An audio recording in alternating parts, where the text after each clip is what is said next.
अस्सलाम वालेकुम, मैं तारक सानी ते तुसी वेख रहे हो मेरे चैनल रैबर इंटरटेनमेंट प्लस।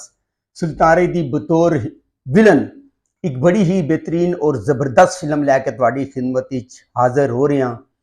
और इस फिल्म के अंदर सुल्तान राय ने बतौर विलन काम किया है।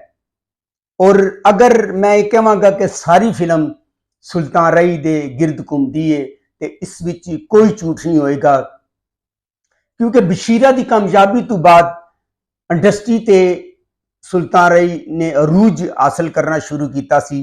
ते उस दौर की फिल्म है, उस फिल्म का नाम है खूनी। 21 नवंबर 1975 बरोज जुमा रिलीज होने वाली एक black and white Punjabi film खूनी।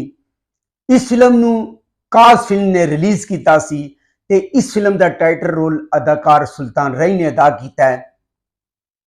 इस फिल्म के अदाकार सुल्तान राय, यूसुफ खान, आलिया,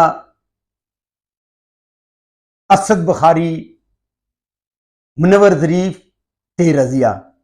यानी कि कॉमेडी पोर्शन वास्ते इस फिल्म के अंदर मुनव्वर ज़रीफ ते रजिया नू रखा गया सी। इस फिल्म के हदायतकार वहीद डार, फिल्मसाज काजी जहांगीर, इदा म्यूजिक दिता है कमाल अहमद ने, कहानी ते मुकालमे तनवीर काजमी, कैमरामैन सरवर गुल। इस फिल्म के गुलकार नूरजहान, मसूद राना, नाहिद अख्तर ते अफशां, शायर वारिस लुधियानवी, अहमद राय ते ख्वाजा परवेज। इस फिल्म के अंदर सुल्तान राय ने खूनी का रोल अदा किया है।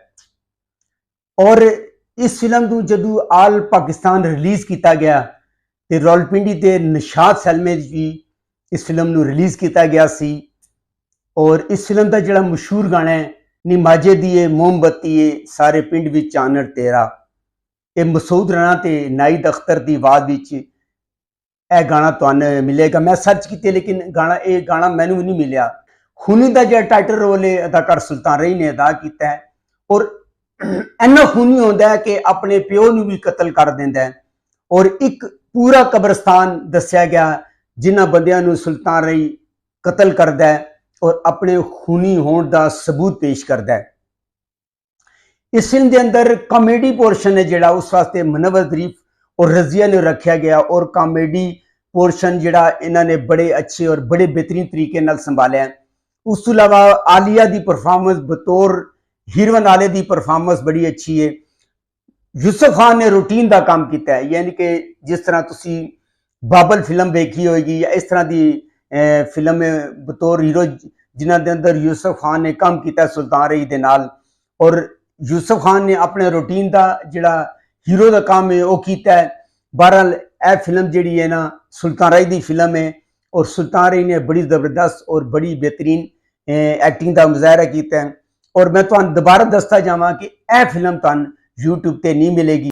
और इस फिल्म के अंदर सुल्तान राय ते यूसुफ खान की दुश्मनी ते विखाई गई है कि दोनों आपस में दुश्मन होंदे हैं, एक दूजे के कतल भी करते हैं और खूनखार और लड़ाई और मार कुटाई ते मबनी यह फिल्म है। जिन्नी मालूमात सी मैं तुहानू दिती है, मैं उम्मीद करना वा कि तुहानू मेरी मालूमात पसंद आई होगी।